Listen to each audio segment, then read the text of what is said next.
Hello Canada, my name is Camille Labchuk and I'm running to become Canada's next great Prime Minister. Today I'll be responding to video question number 1 from the CBC, posed by MP Justin Trudeau. Essentially, I'm asked what I would do to help re-engage young people in the political process. Justin, thank you for this question. It's an issue that's very important to me and in fact, it's one of the main reasons I entered this competition. It's also been something I've worked very hard on since I've been involved in politics, and it was one of my main motivations for running for Parliament myself in 2006. I really thought it was important that young people saw someone like them represented on the slate of candidates in my riding. We all know that voter turnout has declined steadily over the past 2 decades and has reached crisis proportions. Much of this trend can be attributed to the decline in voter turnout among young voters in the 18 to 24 range who are casting their ballots for the first time. What worries me the most about this disturbing trend of declining voter turnout among youth is that in many senses, the first vote an individual ever casts is the most important ballot he or she ever will cast. And this is because future voting patterns are shaped by a voter's first-time voting experience.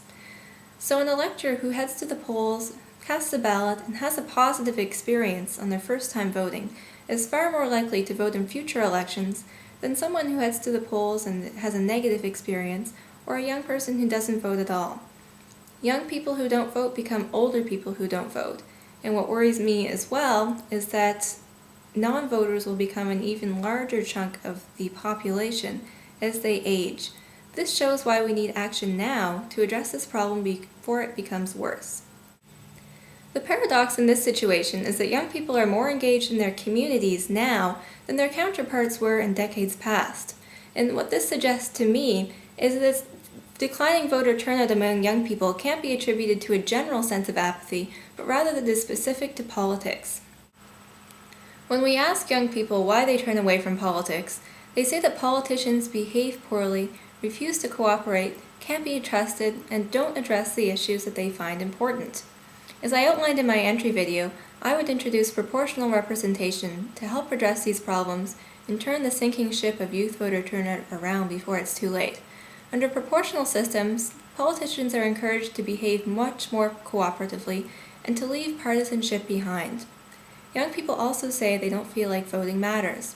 Proportional systems ensure that every vote truly does count, so I think young people would feel more like voting really does matter. Proportional systems also make it much more likely that young people will be elected themselves, as the results are generally much more reflective of a diverse population. My government will also work constructively with other parties in the House of Commons, instead of engaging in bad behavior and partisan mudslinging that turns voters away from politics and breeds cynicism. I will close accountability loopholes that are currently large enough to drive a truck through, and I will remain unwavering in my commitment to avoid negative attack-style campaigns and run clean election campaigns. Research by polling firm Angus Reid suggests that the glut of attack ads that Canadians were forced to endure before and during the last election actually helped depress voter turnout. I don't believe this is acceptable, and I won't partake in this behavior. To summarize, I believe it is our broken voting system combined with excessive partisanship, lack of cooperation, a deficit of honesty that fuel cynicism and breed youth voter disengagement. I will address these problems by bringing in a fair voting system, closing accountability loopholes, encouraging cooperation in politics, and ceasing negative attack-style campaigning. I believe our elected officials have a responsibility and a duty to ensure that the problem of youth voter turnout is addressed now before it becomes an even greater issue. Politicians have a great opportunity to inspire young Canadians to become democratically involved, and we need action now to do this. As Prime Minister, I promise nothing less. Thank you for watching, Canada.